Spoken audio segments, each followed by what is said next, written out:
अस्सलाम वालेकुम दोस्तों।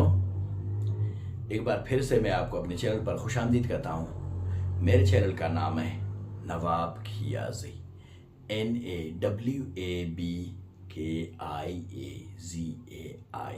जैसा कि आपको मालूम है कि हमने कंजंक्शंस की एक सीरीज़ शुरू किया हुआ है और ये कंजंक्शंस की दूसरी वीडियो है, दूसरी सबक है। शायद आप यहाँ देख सकते हैं, कंजंक्शंस पार्ट 2। सही। अच्छा, आज के सबक में हम पढ़ेंगे कोऑर्डिनेटिंग कंजंक्शंस। Coordinating conjunctions. सही। अच्छा, कोऑर्डिनेटिंग कंजंक्शंस क्या होते भाई? कोऑर्डिनेटिंग कंजंक्शंस दो इंडिपेंडेंट क्लासेस को जो कंजंक्शन मिला है उसे कोऑर्डिनेटिंग कंजंक्शंस कहते हैं। एक बार फिर से बता दूं, वो कंजंक्शन जो दो इंडिपेंडेंट क्लासेस को मिलाए उसे कोऑर्डिनेटिंग कंजंक्शन कहते हैं। अच्छा, इंडिपेंडेंट क्लास क्या होती? इंडिपेंडेंट मतलब आज़ाद, खुद मुख्तार, उसको दूसरे जुमले की ज़रूरत ही नहीं है, यानी कि उसके बगैर वो खड़ा हो सकता है। सही है, उसे कहते हैं इंडिपेंडेंट क्लास। ठीक है, तो इसमें दो किस्म होते हैं, एक होता है डिपेंडेंट क्लास, एक होता है इंडिपेंडेंट क्लास। लेकिन कोऑर्डिनेटिंग कंजंक्शन दो इंडिपेंडेंट क्लास को मिलाता है, यहां डिपेंडेंट क्लास की सवाल पैदा नहीं हो। ठीक है, तो ये हुई इनकी बात। अब मैं आपको बता दूं, जैसे मैंने पहले बताया था आपको वो तारुफी वीडियो में, पहली वीडियो में, कि जब कभी कंजंक्शन दो वर्ड्स को मिलाए तो वहां पंक्चुएशन की वो नहीं होती, अदराक नहीं होती, पंक्चुएशन वहां लागू नहीं होता। यानी कि पंक्चुएशन क्या होते हैं? यही है, फुल स्टॉप है, कामा है, क्वेश्चन मार्क है, अपोस्ट्राफी है, एक्सक्लेमेटरी मार्क है, कॉलन है, सेमी कॉलन है, और भी बहुत सारे। तो इनको क्या कहते हैं? पंक्चुएशन। तो यहां ये नहीं लगता। जब कभी कंजंक्शन दो वर्ड्स को मिलाए, दो आइटम्स को मिलाए, सही है, जैसे कि यहां है, देखा, we sell pens and pencil. सही है, ये नाउन है, प्लूरल नाउन है दोनों, तो ये दो आइटम्स है, तो ये बीच में कंजंक्शन आ गया है। तो यहां यही है, बस इससे आगे कुछ नहीं मिलाना, कुछ नहीं करना।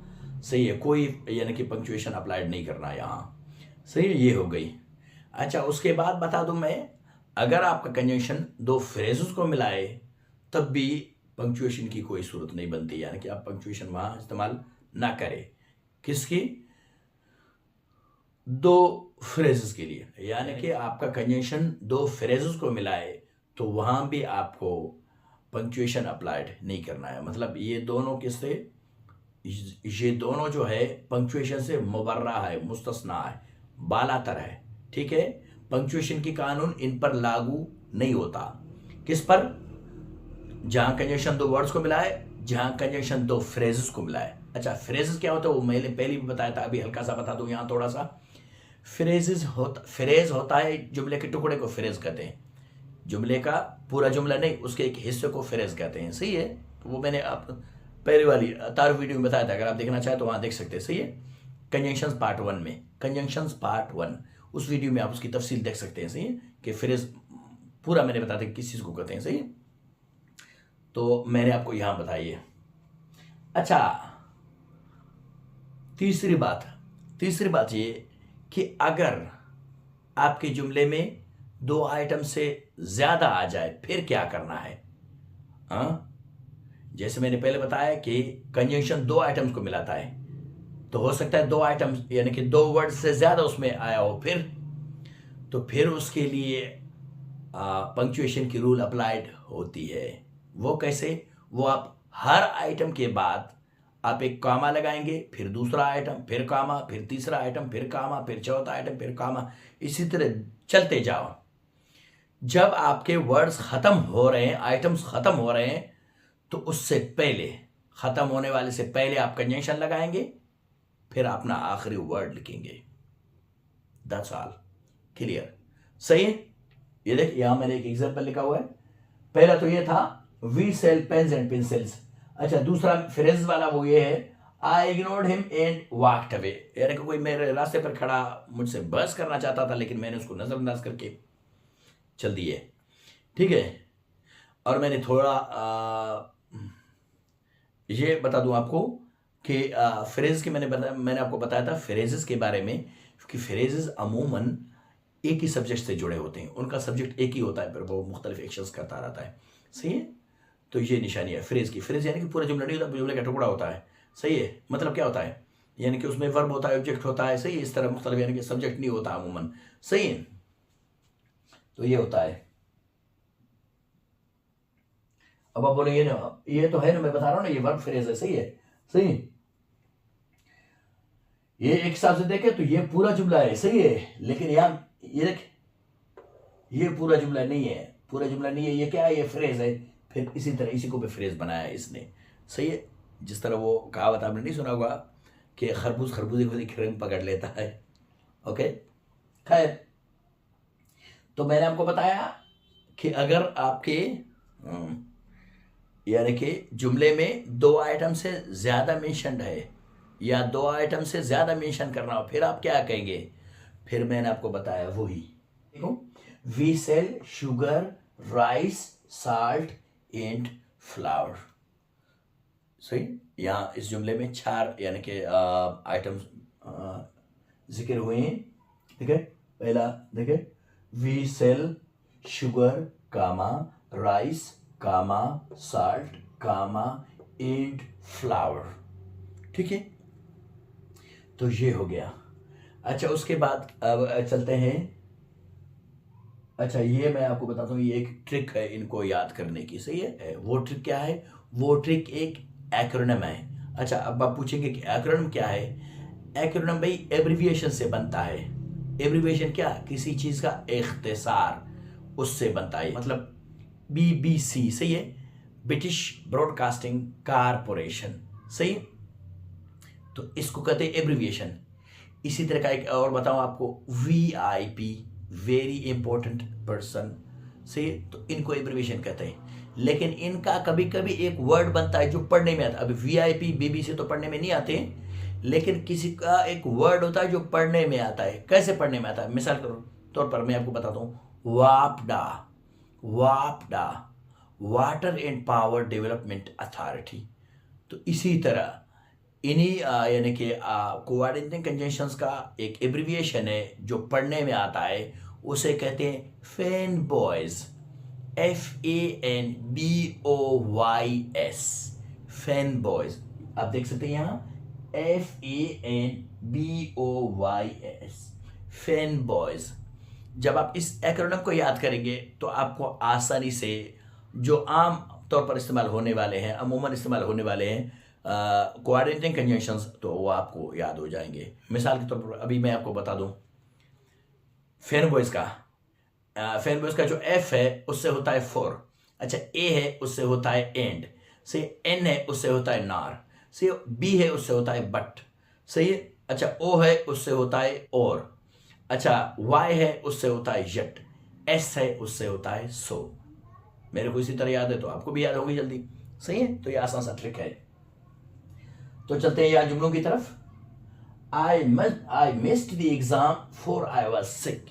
I missed the exam for I was sick. अच्छा, ये यहाँ जो है ना, ये अमूमन ये फॉर जो है ना प्रीपोजिशन का काम करता है, लेकिन यहाँ जो है ना ये कंजंक्शन का काम कर रहा है। यहाँ ये मतलब दे रहा है फॉर माना रीजन, वजह बताने के लिए। कैसे? वो ऐसे कि मैं एग्जाम इसीलिए नहीं आ सका, एग्जाम यानी कि मैं हिस्सा नहीं ले सका क्योंकि मैं बीमार था। सही है, I missed the exam for I was sick. या अगर सिंपल आप बोले, I missed the exam because I was sick, तो यहां ये बिकॉज का जगह ले रहा है। सही, I missed the exam for I was sick, I missed the exam because I was sick. Okay, अच्छा चलते हैं दूसरे जुमले की तरफ। He works in an office and she teaches it A school. अब आप मुझसे किसी कपल के जोड़े के बारे में पूछेंगे कि भाई वो क्या कर रहे हैं मियाँ बीवी आजकल, मतलब जो मेरे हमसाए आपसे दूर है तो आप उनकी खैरियत दरियाफ्त करते हैं, उसके बाद पूछते हैं भाई क्या कर रहे हैं वो लोग आजकल। तो मैं बताता हूँ, he works in an office, मतलब जो खावंद है वो एक ऑफिस में काम करता है, and she teaches it A school, और उसकी बीवी जो है ना, वो खातून जो है ना, वो स्कूल में पढ़ाती है। ठीक है, तो ये एंड जो है ना इजाफी मालूमात देने के लिए होता है, जब आप आगे कुछ कहना चाह रहे होते हैं फिर एंड लगा लेते हैं, सही है। तो ये हो गया इसका। अच्छा, अब चलते हैं तीसरे जुमले की तरफ, एन वाला। तो ये देखो, she does not speak nor does she hear, सही। She does not speak nor does she hear anything. खैर एनीथिंग तो मैंने वैसे ही लगाया है, सही है, लेकिन ये जुमला हेयर के साथ पूरा है, सही है। यहाँ जो है ना, मतलब मैं एक गूंगी औरत के बारे में मालूमात दे रहा हूं। She does not speak nor does she hear, वो बोल नहीं सकती और वो सुन भी नहीं सकती। ना वो बोल सकती है, ये ना वो सुन सकती। उर्दू में तो ऐसा कर शायद हो कि ना तो वो बोल सकती है ना वो सुन सकती है। क्यों? कि वो गूंगी बहरी है, ठीक है। तो यहाँ लग गया नार। अच्छा, नार का हर हमेशा याद रहे, ये अमूमन नेगेटिव जुमलों के लिए इस्तेमाल होती है, सही है। सही, ये डज नॉट है यहाँ, लेकिन यहाँ नार के बाद जो जुमला आ जाए हर हमेशा याद रहे, नार के बाद जो जुमला आता है वो इस तरह होना चाहिए, ठीक है। इसमें फर्क आपको नजर आ रहा है। डज शी हेयर, वैसे अगर सादा जुमले से होता तो शी हेयर्स, अब यहाँ शी हेयर्स नहीं है, डज शी हेयर है। क्यों? कि ये नार के बाद जुमला हर हमेशा जो है ना इंट्रोगेटिव सेंटेंस जैसा बनता है, सही है, यानी कि सवालिया जैसा, सादा जुमला जैसा नहीं बनता, सही है। और ये किसी भी टेंस में हो, सही है, यानी प्रेजेंट सिंपल में, प्रेजेंट कंटिन्यूस में, प्रेजेंट परफेक्ट में, पास्ट सिंपल में, पास्ट परफेक्ट में, पास्ट कंटिन्यूस में, सही, इस तरह मुख्तलिफ, सही है। तो ये हमेशा सवालिया जैसा बनेगा, ये याद रहे नार के बाद। उसके बाद चलते हैं चौथे एग्जाम्पल की तरफ, बी है, बी। अच्छा, अब मैं यहाँ जो है ना एक कपल, एक जोड़े की बारे में मालूमात दे रहा हूँ और मैं कहना चाह रहा हूँ कि उनकी नज़रिए एक दूसरे से मुख्तलिफ है। तो वो मैं ये यहाँ बताना चाह रहा हूँ, यानी कि उसकी पसंद नापसंद, उनकी उस जोड़े की पसंद नापसंद मियाँ बीवी के एक दूसरे से मुख्तलिफ है, से। तो मैं क्या बताता हूँ, he likes watching cricket but she likes watching football. He likes watching cricket, जो हस्बैंड है, शोहर है, वो क्रिकेट देखना पसंद करता है और उसकी जो बीवी है वो फुटबॉल देखना पसंद करती है। किस पर? टीवी पर, सही। तो यहाँ बट जो है ना ये कंट्रास्ट दिखाता है, ये मुवाजना, मुकाबला एक दूसरे के, यानी कि सही, दो चीज़ों के बीच मुवाजना दिखाता है, सही। एक कैसा है, एक कैसा है, एक शख्स कैसा है तो दूसरा कैसा है, एक को क्या पसंद है दूसरे को क्या पसंद है। तो ये मुवाजना दिखाने के लिए बट का इस्तेमाल होता है, सही है, कंट्रास्ट दिखाता है। एक बार फिर से देख ले, he likes watching cricket but she likes watching football. अच्छा, अब चलते हैं ओ की तरफ। She will be cooking food और she'll be washing the dishes. मतलब कि आप मेरी घर वाले के बारे में पूछे तो मेरी जो बेगम है वो एक हाउस वाइफ है, घरेलू यानी कि खातून है। अब आप मुझसे पूछें कि वो इस वक्त क्या कर रही होगी, तो मैं बताता हूँ, शील बी कुकिंग फूड, खाना बना रही होगी। अगर ये ना हो, खाना नहीं बना रही होगी, और she'll be washing the dishes, फिर तो वो बर्तन धो रही होगी, ज़ाहिर है, खाने के लिए तैयारी, सही।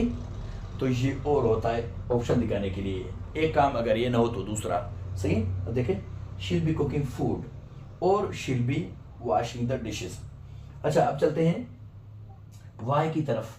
आई एट 3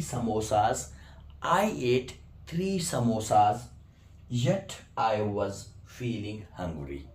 मैंने 3 समोसे खा लिए फिर भी मुझे भूख महसूस हो रहा था, मुझे भूख लग रहा था, सही है, यानी कि ठीक तरह से मेरा पेट भरा नहीं, शायद मैं ज़्यादा खाता हूँ, हो सकता है।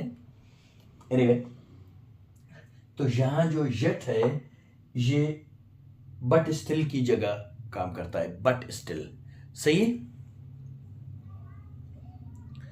मगर फिर भी, यानी कि एक चीज़ अधूरा, आगे और कुछ होना है, तो ये येट इस्तेमाल होता है, यानी कि अभी तक कोई चीज़ नहीं हुआ है, आगे होना है, तो हम येट लगा लेते हैं, सही। बट स्टिल, फिर भी, सही, उर्दू में, बट स्टिल अंग्रेजी में, तो ये बट स्टिल की जगह येट लगता है यहाँ, सही है। येट का क्या मतलब होता है? आगे कुछ होना है और अभी तक जो हुआ वो पूरा नहीं था, मुकम्मल नहीं था, सही है, यानी कि सेटिस्फैक्ट्री नहीं था। तो मैं क्या कहता हूं, I ate 3 samosas yet I was feeling hungry. 3 समोसे खा के भी मैं क्या करता था, भूख महसूस हो रहा था मुझे। अब अच्छा, अब चलते हैं लास्ट वाले की तरफ।